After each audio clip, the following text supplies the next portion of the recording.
আমাদের দুটো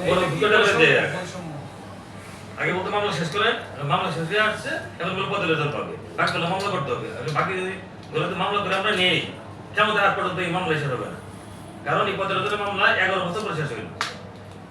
এই বৈষম্য নিরসনকে কেন্দ্র করে আমাদের নতুন বাংলাদেশ সৃষ্টি হলো। আবার সেই নতুন বৈষম্য প্রত্যেকটা ডিপার্টমেন্টে সৃষ্টি করেছে। তার মধ্যে বড় ডিপার্টমেন্ট আমাদের প্রাথমিক শিক্ষা পরিবার।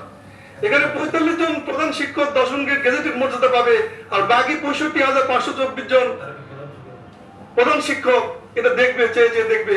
একই দেশে একই ডিপার্টমেন্টে দুর্নীতি এটা কখনোই মেনে নেওয়া সম্ভব নয় বা মেনে নেওয়া হবে না। 45 জন কি আপনাদের সাথে কোনো রকম আলোচনা করেছে কিনা বা ওনারা ওই এটা গ্রহণ করবে কিনা? অবশ্যই গ্রহণ করবে, যেহেতু মন্ত্রণালয় তো আপনার দিয়ে দিয়েছে, অর্থ মন্ত্রণালয় আমাদের মন্ত্রণালয়কে চিঠি দিয়েছে, সম্মতি দিয়ে দিয়েছে। আমার মনে হয় যে আন্দোলন তো আপনাদের সঙ্গে ওনারা করেছে, যেহেতু ওনারা 45 জন টিকে গেছে, আপনারা বাদ বাকিরা এখনো পাননি, এখন ওনারা আপনাদের সাথে আন্দোলনে বা যুক্ত থাকবে কিনা?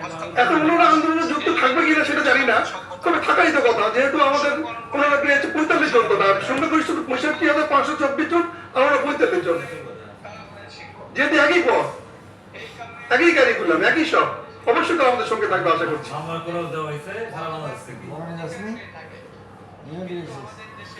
আমরা হলো 45 জন কিন্তু আমরা মামলা করে দিয়েছি প্রাথমিক শিক্ষকদের জীবন মানের উন্নয়ন একান্ত প্রয়োজন, পেশাগত বৈষম্য দূরীকরণ এবং মর্যাদার ওকে সভাপতি শেষ করে